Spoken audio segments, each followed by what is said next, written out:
World War II General Douglas MacArthur once proclaimed that in war you win or lose, live or die, and the difference is just an eyelash. The margin for victory for a nation oftentimes is more clearly defined. After all, most conflicts end in a diplomatic solution. This was particularly true for wars begun by European powers. For them, war was a mere means to an end, with Prussian war theorist Karl von Clausewitz musing that war is the continuation of politics by other means. The architect of the Russian Revolution was even more blunt in his analysis of the Prussians' work, as he asserted that politics is the reason, and war is only the tool, not the other way around. The English and French were not strangers to the benefits that come from a victorious war.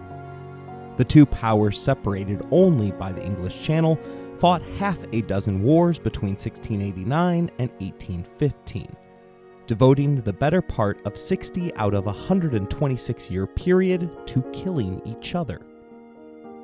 In 1754, the two international heavyweights would take their skirmish global, launching the 7 Years' War, the globe's first true world war. Each expected to gain power from the war, and neither expected that their decision-making in the Ohio Territory would result in the creation of a new nation, one that was destined to eclipse both of them.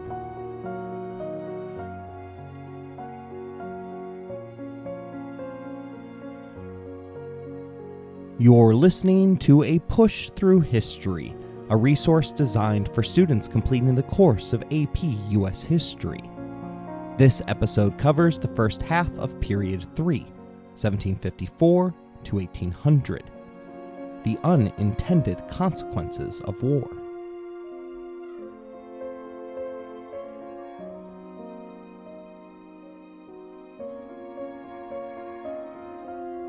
A sense of destiny had always been present in the hearts of the original American settlers. The Puritans and other groups fleeing British intolerance at home quickly expressed their belief that God had created America explicitly for them. They justified the takeover of native land by celebrating the absurd death toll that European diseases had upon the indigenous people as a sign that God desired them to seize the lands. The natives that survived the endless waves of unintentional germ warfare soon found themselves relegated to the fringes, as settler populations continued to grow exponentially.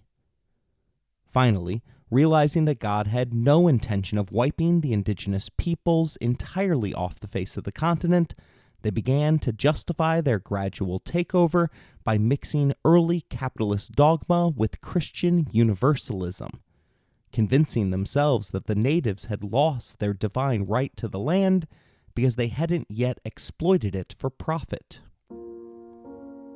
Native Americans quickly realized that their best chance of survival was to maintain a delicate balance between the European powers. As long as the British settlers, French traders, and Spanish missionaries remained at each other's throats, no power would be able to focus their energy entirely upon the natives. It was in this space that they hoped to bide their time while recovering their collective strength. But Europeans continued to come in numbers that were unfathomable to the natives. Worse, each settler expected to be allowed to obtain the same riches that he had heard tales of while planning their transatlantic voyage. At this point in time, land was key to the American dream, and the 13 colonies were beginning to run out of it.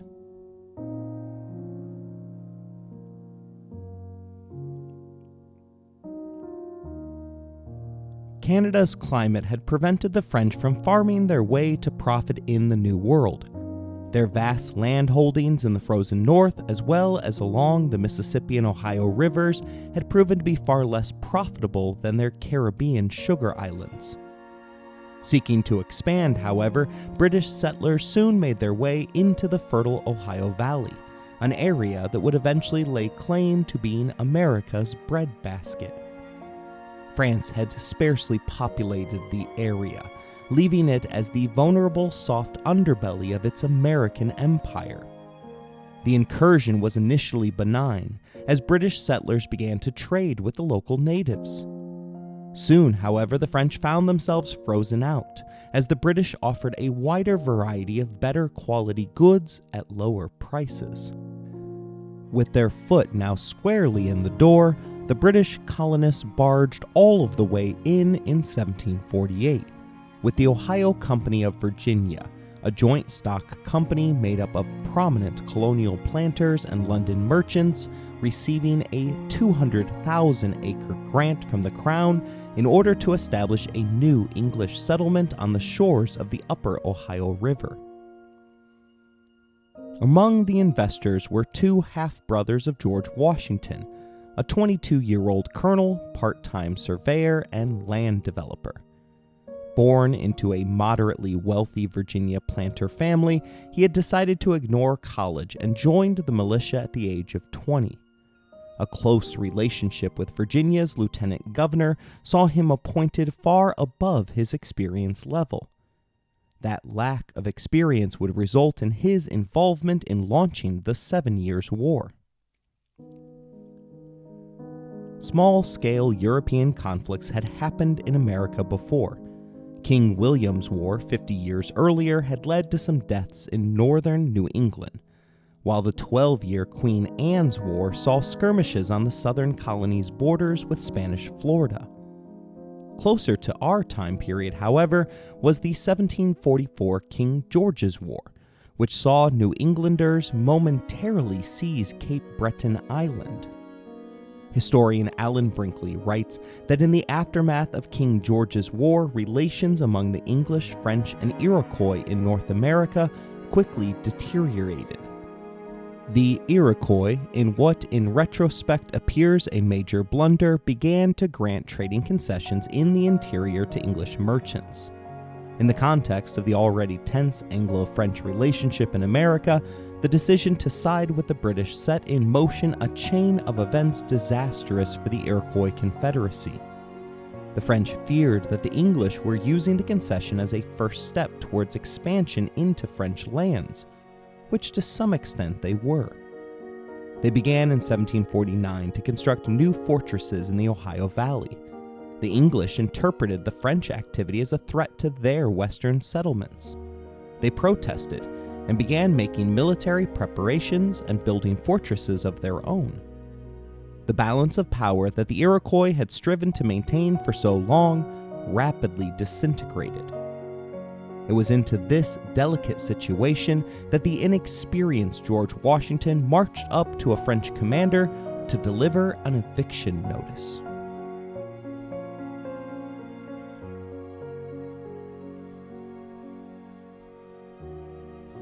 Washington arrived at Fort Le Boeuf in December 1753 and met with the French commander, Jacques Laregarde de Saint-Pierre. The French officer received Washington and his men warmly, but firmly rejected the British demand to vacate the area. Washington returned to Virginia in early 1754, delivering the French reply to the disappointed lieutenant governor.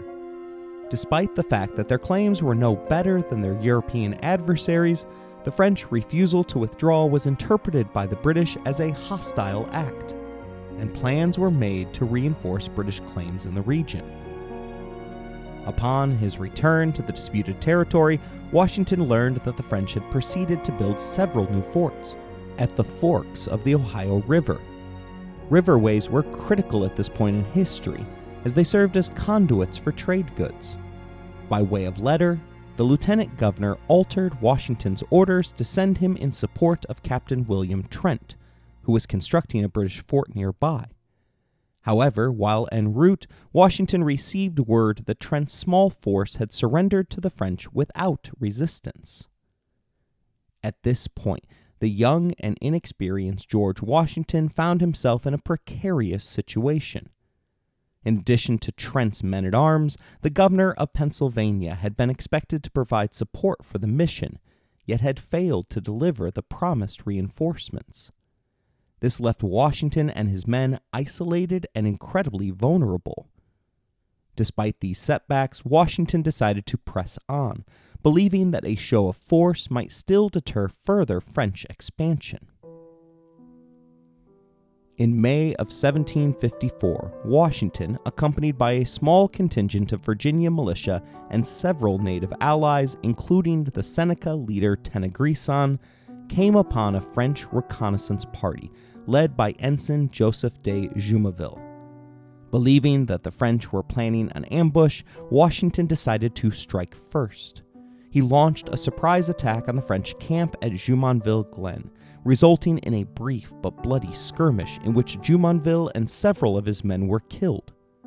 The exchange of gunfire lasted only 15 minutes, yet by the end of the encounter, 13 French soldiers and 1 British soldier were dead, and 21 Frenchmen were Washington's prisoners. The circumstances surrounding Jumonville's death remain controversial. French accounts claim that Jumonville was on a diplomatic mission to warn the British against encroaching on French territory, and that he was ambushed without warning. They also allege that after the fighting had stopped, Tenagrisan, Washington's native ally who harbored deep animosity towards the French, killed Jumonville in cold blood while he was trying to negotiate. The manner of his death was gruesome, as he received a tomahawk to the skull by the Seneca leader, whom the colonists referred to as Half-King. According to the account of one British deserter, the Half-King approached the French leader and proclaimed, "Thou art not yet dead, my father," before striking him with the tomahawk with all of his might. Then he proceeded to take out Jumonville's brains and washed his hands with them before scalping the man. The Half-King made no effort to hide his part in the brutal murder, calling it an act of revenge for the French having killed, boiled, and eaten his father.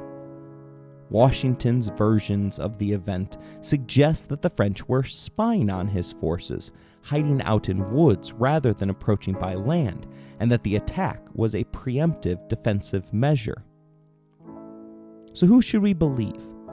Historian Ned Blackhawk points the finger squarely at Tenagrisan, the Half-King, and Washington's native ally, a man who held motivations that the Virginian hadn't yet figured out. Unbeknownst to Washington, the historian writes, French fortifications threatened the village autonomy of Tenagrisan and other Ohio Iroquois. These communities had a decade-long partnership with English traders, and they coolly received the French and their offers of expanded imperial authority. "We live in a country between," he had told French leaders in 1752, and this breakaway Iroquois leader knew that his profitable trading would shrivel under expanded French authority. The loyalties of native people across the Ohio were becoming contested, and the Half-King also feared that his people might face retaliations from Iroquois Confederacy leaders, who had also expressed dissatisfaction with his authority. His decision to escalate violence foreclosed the possibility of diplomacy, particularly as he dismembered the highest-ranking French officer in a public forum. In the wake of the ambush, Washington hastily constructed a makeshift fort, aptly named Fort Necessity, in a nearby meadow to prepare for a French counterattack. However, the fort's location was poorly chosen, as it was situated in a low-lying area that soon became muddy when it rained, offering his troops little protection against an assault. A week later, on July 3, 1754, a combined French and Native American force of about 600 men, led by Captain Louis Coulon de Villes, the brother of Jumonville, attacked Fort Necessity. The French force vastly outnumbered Washington's 400 troops. The battle began with the French and their native allies firing from the surrounding woods, using the natural cover to their advantage, while Washington's men were exposed in the open clearing around the hastily constructed fort. Heavy rain compounded Washington's difficulties, soaking his men and ruining their gunpowder, rendering many of their weapons useless. The situation grew increasingly desperate as the day wore on. Realizing that his position was untenable, Washington agreed to negotiate a surrender. On July 4, 1754, Washington surrendered Fort Necessity under terms that allowed him and his men to return to Virginia. However, the French surrender document included a clause that Washington had signed unwittingly, admitting to the assassination of Jumonville. This document would later be used by the French as propaganda to justify their actions and to paint the British as the aggressors. From the colonial point of view, Washington's defeat at Fort Necessity was a humiliating setback. The British colonists were eager to expand westward into the Ohio Valley, and the loss of the fort represented a significant obstacle to their ambitions. However, Washington's bravery and leadership under direct circumstances also earned him a measure of respect and recognition among his peers.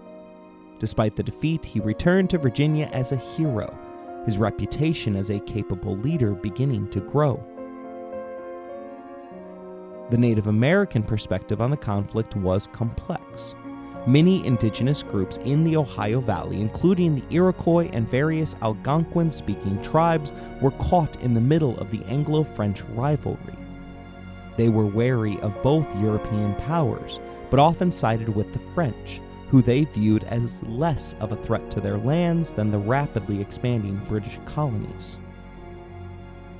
The Jumonville incident and the subsequent battle at Fort Necessity reinforced Native concerns about British aggression and encroachment.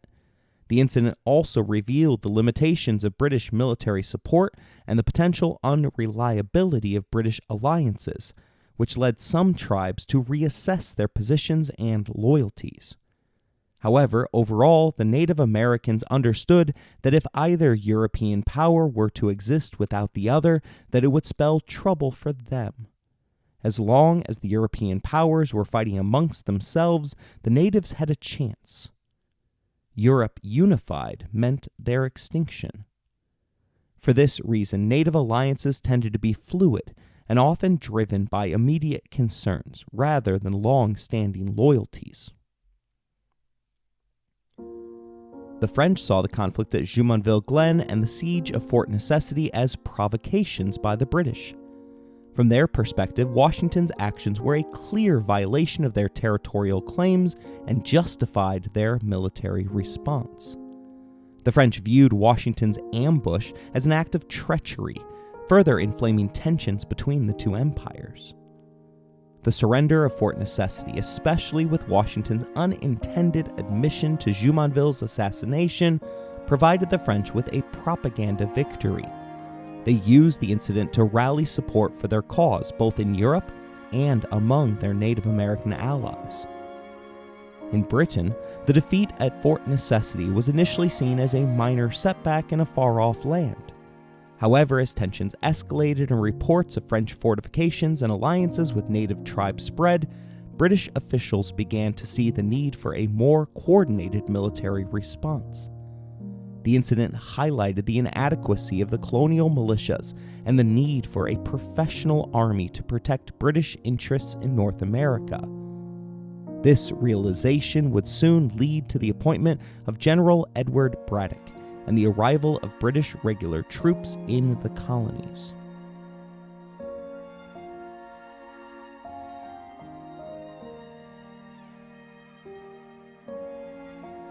The skirmishes in the Ohio Valley, including Washington's ill-fated ambush at Jumonville Glen, underscored the strategic importance of the region and the high stakes involved for both empires. News of these clashes quickly reached Europe, where diplomatic relations were already strained.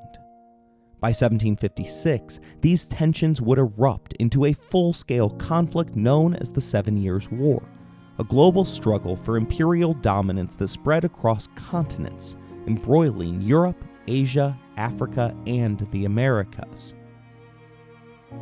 In North America, the British colonies realized that to effectively counter the French threat, they needed to coordinate their efforts more closely. This led to the convening of the Albany Conference in 1754, just months after Washington's surrender. At Albany, New York, representatives from several colonies and members of the Iroquois Confederacy gathered to discuss mutual defense strategies and forge stronger alliances with Native American tribes. The Albany Conference was a crucial step towards greater colonial unity and cooperation, setting a precedent for collective action that would later influence the colony's quest for independence. The primary goals of the Congress were twofold: to secure the allegiance of the Iroquois Confederacy and to coordinate a unified defense against the French. Let's first look at strengthening alliances with Native Americans. The British Crown and colonial governments were eager to secure the loyalty of the Iroquois Confederacy and other Native American tribes in the face of increasing French encroachment. The Iroquois, being a powerful confederation with extensive influence, were particularly crucial to British strategic interests. Secondly, the members of the Albany Congress sought to develop a unified colonial defense. As the threat from French forces and their native allies grew, there was a need for the British colonies to work together to ensure mutual defense. The British government hoped to encourage a unified approach to colonial defense and strategy, which was challenging given the colony's diverse interests and competitive nature. Benjamin Franklin was the key colonial figure urging unity. His touted Albany Plan of Union was shown as a snake divided with the caption, "Join or die." Although he succeeded in earning the votes of the conference's delegates, the Albany Plan of Union was rejected by the states for fear that it unfairly infringed upon their liberty. The Crown simultaneously rejected the plan for fear that a truly united set of colonies would threaten their hegemony in the New World. The United States was not yet ready for prime time.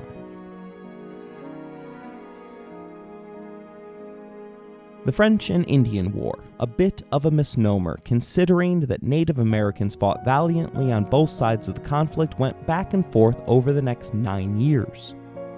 British Prime Minister Thomas Pelham Hollis initially hesitated in escalating the war for fear of plunging Britain deeper into debt, necessitating fresh public outrage for new taxes. But expansionist war hawks like William Pitt and Lord Halifax, the new head of the Board of Trade, were not so cautious. They saw an opportunity to expand British influence and convince the Prime Minister that war was not only inevitable, but necessary. They soon sent over General Edward Braddock to serve as the commander-in-chief of the British forces in North America. His approach to warfare, however, wasn't quite up to the task. He simultaneously alienated his Indian and colonial allies by making it clear to both that he thought little of their abilities. Both would be to his detriment. Furthermore, his obsession with maintaining rigid formations and open field tactics proved detrimental in the densely forested regions of the Ohio Valley, where guerrilla-style fighting was more common than what he was accustomed to. Washington, as well as Braddock's native allies, were far more accustomed to the terrain and would have been able to have spotted a number of ambushes, including the one that began the Battle of the Monongahela. Braddock and his forces were headed towards Fort Duquesne, built on the present site of Pittsburgh, when they were caught off guard. Braddock was mortally wounded, but still took time to leave historians with the infamous last words of, "Who would have thought it?"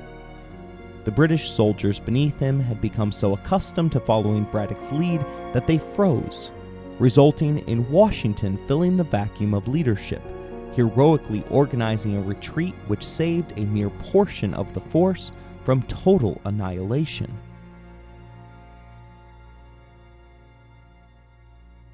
Washington's performance during and after the battle contributed to a growing sense of confidence in his leadership abilities. His bravery, tactical acumen, and ability to maintain order under extreme pressure impressed both his fellow officers and colonial leaders. This was a turning point for Washington, establishing him as a capable military leader despite his earlier inexperience. He also recognized the strategic and tactical mistakes made during the campaign and the battle. He understood the importance of adapting to the unique conditions of North American warfare, including the need to work more closely with colonial militias and Native American allies. His reflections on the failures and lessons learned from the campaign helped shape his approach to future military engagements. In fact, the experience gained during the retreat and the aftermath of the Battle of Monongalia contributed to Washington's development as a military strategist. He began to understand the importance of incorporating irregular warfare tactics, as well as working collaboratively with a diverse set of allies, lessons that would serve him well in his later efforts to lead the rebellion against the British. But for now, he was merely one soldier in an army locked into a lethal combat with the French. Braddock's stubbornness was soon replaced with William Pitt's confidence. Recognizing the crucial advantage of manpower, Pitt capitalized on the fact that the British colonies in North America could muster approximately 14 colonists for every French soldier. This significant numerical advantage was leveraged to boost recruitment and support the war effort. It also dramatically raised the British costs of the war, costs that would be paid by taking on serious amounts of debt. The powerful Iroquois Confederacy of New York joined Pitt as a way of settling rivalries with competing tribes, as well as falling for England's economic incentives and, most importantly, promises that they would respect indigenous claims to land, something that ran seriously afoul of colonial aims. The Iroquois proved to be worth their weight in borrowed gold, as they provided vital intelligence while conducting successful raids on French settlements, as well as rallying other tribes to the British side.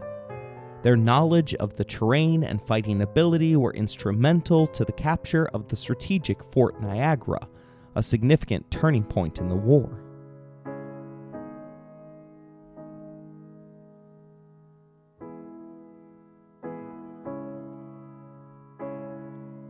The Battle of Quebec, fought on September 13, 1759, proved to be the defining moment in the French and Indian War.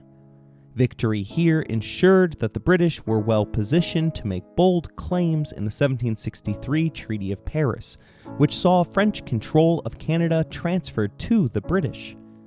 French would bide its time for its revenge, joining the American side in the forthcoming revolution in order to finally stick it to the Brits for taking the frozen North. The American settlers initially praised the signing of the peace treaty, which they believed would finally allow them to settle the fertile Ohio Valley. The British, however, stayed true to the promises that they had made to their Iroquois allies, issuing the Proclamation of 1763, which made the Appalachian Mountains the dividing line between British North America and the continent's indigenous peoples. As you might expect, however, the British didn't just make the decision out of goodwill. The French and Indian War, as well as the simultaneous global battles with France in Africa, the Middle East, and India, had doubled England's debt. Fearing that further settlements would again bring colonists into conflict with the natives, England sought to eliminate the source of contention and divided its land to separate the combatants. It would prove to be one of the most significant causes of the American Revolution. Their fears were warranted, as a number of Native Americans didn't take well to the thought that the British were their new overlords. With white settlers now flooding their lands, the Ottawa chief Pontiac declared, "I am French, and I want to die French." Pontiac, along with Nealon, a Delaware prophet, led an uprising in 1763 after being exposed to the prophetic claim that, "If you suffer the English among you, you are a dead man. Sickness, smallpox, and their poison, rum, will destroy you entirely." More than 2,000 settlers were killed or captured in Pontiac's uprising in Detroit. Throughout the Great Lakes and Ohio Valley, nearly every British military garrison was attacked. It would take the British Army more than 2 years to get control over their new territory. This uprising, more than anything else, made it clear to the Crown that closing off the Trans-Appalachian West to colonial settlement was in their purse's best interest. As you would expect, however, settler colonialists largely ignored the edict.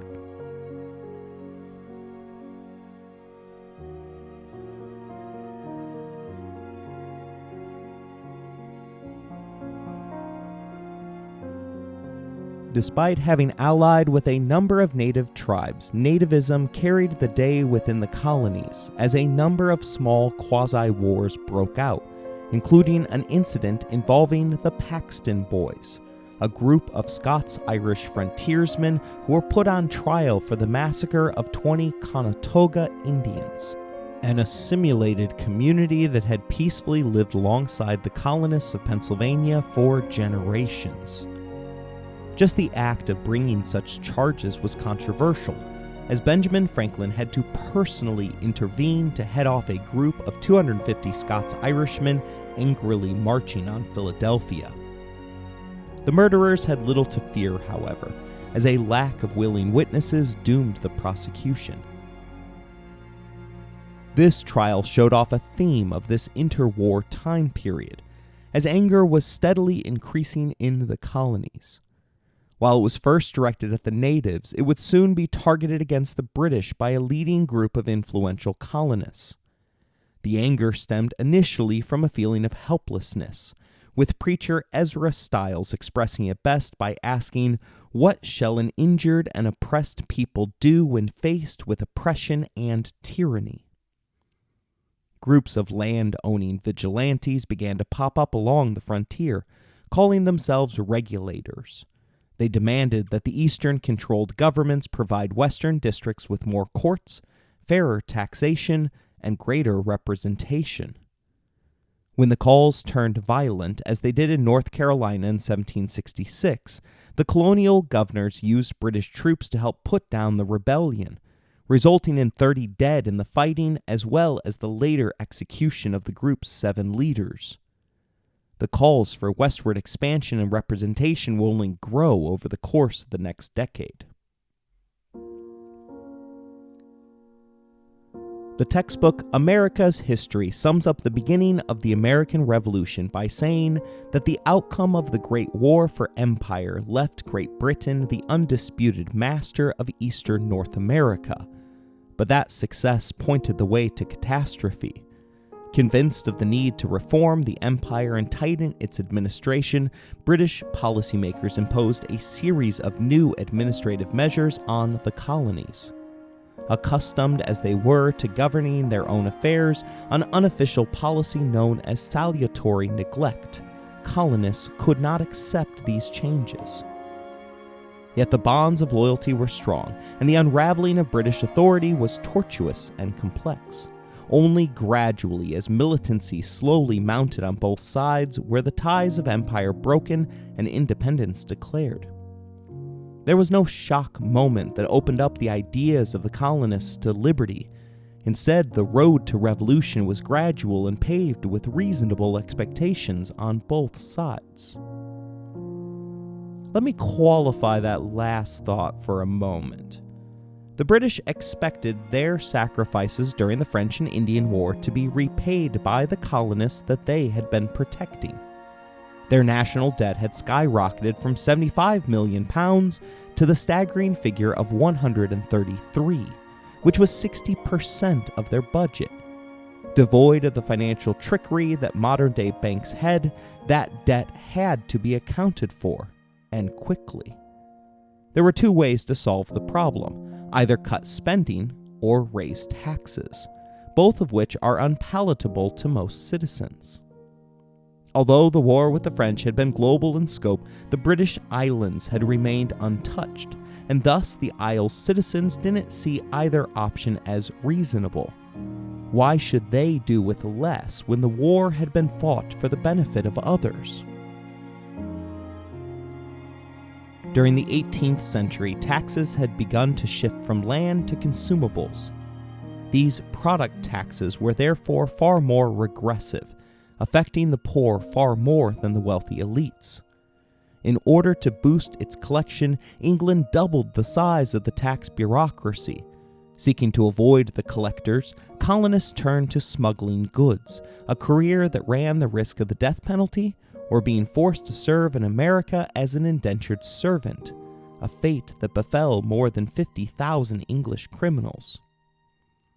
It wasn't just lowbrow criminals working to avoid the taxman, as John Hancock, the first signer of the Declaration of Independence, became known as the Prince of Smugglers. He was joined in the practice by quite a few founding members of the influential Boston Sons of Liberty. Historian Peter Andreas tells us the smuggling was omnipresent within the 13 colonies.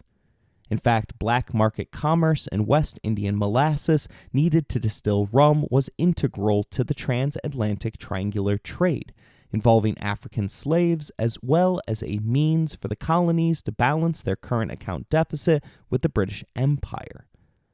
It was Great Britain's belated effort to crack down on illicit trade, which involved prominent New England merchants like John Hancock, that helped foment rebellion in the colonies. The Revenue Act of 1762 sought to punish the evasion of taxes through the bribing of officials, allowing England to seize American vessels which were carrying food crops to the French West Indies. In addition to paying down the national debt, England was hoping that better enforcement of its tax code would help to pay for the peacetime deployment of 16 royal battalions, as the Crown continued to fear rebellion by the 60,000 French-speaking residents of Canada. Since the war's greatest beneficiaries were in the Americas, the Crown believed that the greatest post-war expenses should be paid for largely by them. That didn't jive with what the Americans believed, however, as rather than protecting them from Native American incursions, they rightly divined that the permanent stationing of British troops was at least in part to deter them from settling the fertile Ohio Valley, lands that the colonists believed that they had earned via the right of conquest. The next year, 1764, saw 2 new taxes imposed upon the colonies. The Currency Act of 1764 banned American colonies from using paper money, something that they had become accustomed to. The reasoning behind the switch was financial, as the paper money carried far less value than gold and silver, thus boosting British merchant profits which trickled up to the Crown. The Sugar Act of 1764 replaced the mostly ignored Molasses Act of 1733. It reduced the tax in hopes that a rate that was less than the cost to bribe officials would be more palatable. Utilizing a carrot and a stick approach, the Crown tightened its enforcement against smugglers, setting up military tribunals run by British-appointed judges. Unlike the colonial courts, which regularly ignored violations of laws which they found offensive, these vice-admiralty courts had a tendency to throw the book at the plaintiff. To everyone's surprise, however, the colonists continued to risk running afoul of the law, claiming that England lacked the right to tax them. Boston's assembly leader proclaimed that it was contrary to a fundamental principle of our Constitution that all taxes ought to originate with the people. Stephen Hopkins of Rhode Island chimed in as well, stating that they who are taxed at pleasure by others cannot possibly have any property, and they who have no property can have no freedom.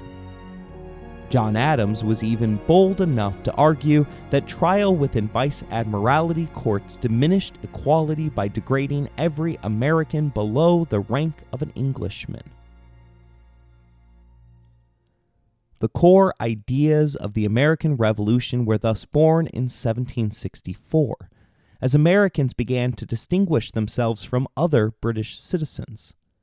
This was a distinction that the English had long ago created, as the English Bill of Rights, passed roughly 80 years earlier, granted English citizens basic rights, such as the right to not pay taxes without Parliament's approval, the right to just treatment by courts, the reaffirmation of the right to a jury trial, and the prohibition of standing armies without Parliament's approval. The middle two rights were violated by the imposition of the Vice Admiralty courts, while the other two, the right to not pay taxes or have a standing army without Parliament's approval, can be viewed through the lens of representation, something that was totally lacking for the American colonies.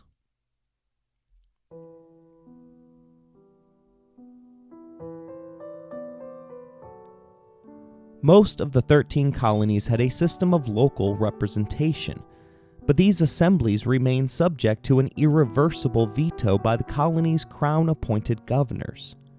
They had no representation in the British Parliament, a body of legislators who passed the Stamp Act of 1765. The new tax was necessary, as it turns out that the cost of stationing troops turned out to be 70% higher than their original estimates. The Stamp Act wasn't about postage stamps. It required specially stamped paper to be used for newspapers, land titles, court documents, and licenses. Thus, the act affected the wealthy far more than the poor, with common items costing a penny, while the cost of a lawyer's license rose by £10. Benjamin Franklin lent his sizable voice to the ongoing debate about taxes, telling England that if you choose to tax us, give us members in your legislature and let us be one people. The response wasn't enough for the colonies, as the Crown claimed that they already had virtual representation, as a number of Parliament's members were transatlantic merchants, and therefore interested in what happened within the colonies. Even if that were true, however, such a group was a mere minority, as the Stamp Act passed overwhelmingly 205 to 49. It was soon followed by the Quarter Act of 1765, which forced the Americans to provide barracks and food for British troops. As they had at the onset of the French and Indian War, the colonies briefly united, forming the Stamp Act Congress, a meeting that included 9 of the 13 colonies. Rather than an act of rebellion, however, the Stamp Act Congress was an attempt at compromise, challenging the constitutionality of the recent taxes while beginning a boycott of English goods. Revolution wasn't a foregone conclusion here, as the Congress met and appealed for the removal of the act as though they were loyal British citizens. Some wanted to go further, however. The Sons of Liberty, a Boston-based group of radicals, began to harass representatives of the Crown. This included burning tax collectors in effigy, assaulting them via tarring and feathering, as well as destroying English warehouses. In one particularly brazen act, they broke into the house of the Boston lieutenant governor, looting his wine cellar and setting his library on fire. England was clearly unprepared for the outrage that followed the Stamp Act, repealing it after a British general refused an order to protect the stamped paper from a Boston mob, as he claimed that gunfire from the fort might disperse the mob, but it would not quell them. The result would be an insurrection, the commencement of civil war. These radicals began to use language that made it clear that they had no interest in compromising. Founding Father John Dickinson proclaimed that we are taxed without our own consent. We are therefore slaves. Such language makes it quite clear that the individuals of this time period understood without a doubt that slavery was an evil practice. The unrest saw England recall George Grenville and a recalculation of their methods of extracting wealth from the Americas. The Declaratory Act of 1766 reaffirmed Parliament's full power and authority to make laws and statutes governing the colonies. But the rest of the year was devoid of new taxes. If they had thought that the storm was over, they were sorely mistaken, as the Townshend Acts were implemented in 1767. This series of acts, implemented by Charles Townshend, a stand-in figure for the chronically absent William Pitt, taxed colonial imports such as paper, paint, glass, and tea. The profits were earmarked to pay the salaries of royal governors, judges, and imperial officials, positions which had previously been paid for by colonial assemblies. By cutting the cord from their financial involvement with the colonies, England hoped that their agents would dutifully crack down on tax avoidance. Its goals were nothing short of undermining the limited American political institutions that remained. A new economic boycott began across the colonies as Americans reduced their household consumption of imported goods. Maine's true daughters of liberty publicized their sacrifice for their homeland by drinking rye coffee and dining on locally sourced bear venison. South Carolina and Virginia both promised to stop purchasing imported slaves from British merchants of death until the acts were repealed. American resistance only increased British determination, however. Parliament dispatched additional troops across the Atlantic, but the economic boycotts had done enough damage to convince the new Prime Minister, Lord North, that their efforts to bully the colonists had done more harm than good. He repealed all of the Townshend Acts except for the tea tax, a symbolic measure to show that the English remained firmly in charge. It seemed as though things were calming down when an unfortunate incident in Boston once again ratcheted up the looming conflict. British troops, some of which had been stationed overseas for a full year and a half, began working odd shifts at Boston Harbor. Their presence wore on the locals, and after a fight had broken out on the docks, a crowd formed up, only to be fired upon by 9 redcoats. Patriot Paul Revere captured the fighting for the papers, labeling the deaths of 5 citizens as a massacre. His rhetorical flourish completely derailed Lord North's efforts at compromising. Benjamin Franklin went so far as to suggest that the colonists were now distinct and separate states, merely ones that happened to have the same king. Still, however, the American Revolution hadn't yet begun in earnest.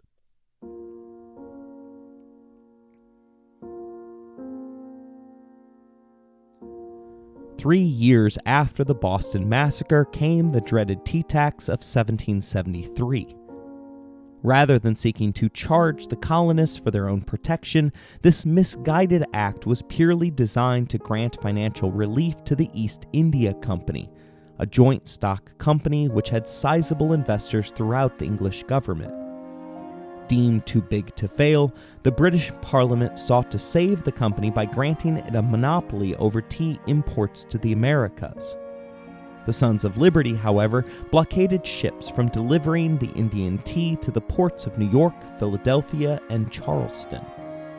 The ships in Boston Harbor made a particularly attractive target as they sat for months just off of the loading docks. Finally, on December 16, 1773, Boston artisans and laborers dressed up as Indians and dumped 342 chests of tea into the harbor. It was not a small gesture, as the destroyed tea was valued at $900,000. John Adams considered the act as the start of the Revolution, calling it an epoch in history. His brother, Samuel Adams, was one of the Boston Tea Party's primary planners. The mini-rebellion threatened the financial health of England, outraging the king who passed 4 coercive acts in 1774. The Intolerable Acts, as the colonists labeled them, were designed to bring Boston to heel, forcing them to pay for the damage that they had wrought. Until the tea was paid for, Boston Harbor would be closed, town meetings were prohibited, a new quartering act was passed, and all capital crimes were transferred to British courts. The harsh punishment on a city for the faults of a few radicals echoed throughout the colonies. Committees of correspondence, which had been set up after the Stamp Act Congress, spread the thoughts of dignified men, including George Washington, who proclaimed that the cause of Boston now is and ever will be considered as the cause of America. Additionally, 1774 saw the passage of the Quebec Act, which allowed the practice of Catholicism in Quebec as a concession to its French residents. Caving to Canada while simultaneously punishing Boston reignited religious passions in New England, as well as angering land speculators, as the act ceded a small portion of the forbidden Ohio Valley to residents of Canada's Quebec. In some colonists' minds, the losers of the French and Indian War had just been granted the primary benefit of the war at the expense of the victors. In the wake of this outrage, the Continental Congress met in Philadelphia. 12 colonies sent representatives, with Georgia as the lone member of the so-called 13 colonies not in attendance. Although this group saw themselves as a group that had previously imagined themselves as a collective unit in the Albany Plan of Union, they didn't limit themselves, inviting Florida, Quebec, Nova Scotia, Newfoundland, Barbados, Jamaica, as well as other Caribbean islands that might want to join the rebellion. Despite their collective rage at the intolerable acts, they weren't yet united on what to do. Although they agreed that they had to pursue collective action to reject further overseas legislative tyranny, they weren't on the same page regarding revolution. New Englanders favored immediate military preparations, while the Middle Atlantic colonies, a group that was far more dependent upon England for their agricultural goods, favored compromise. They settled upon an ultimatum, informing the king that the coercive acts must be repealed and that it must be affirmed that England only had control over trade-related issues. If their demands weren't met, the assembled colonies threatened widespread economic blockades and retaliation. This time, however, England didn't back down. Demanding once again that the Americans pay for their own defense and administration, the British began a naval blockade on American trade with foreign nations. Lines had been drawn, and according to Prime Minister Thomas Hutchinson, Parliament could not concede. For aught he could see, it must come to violence.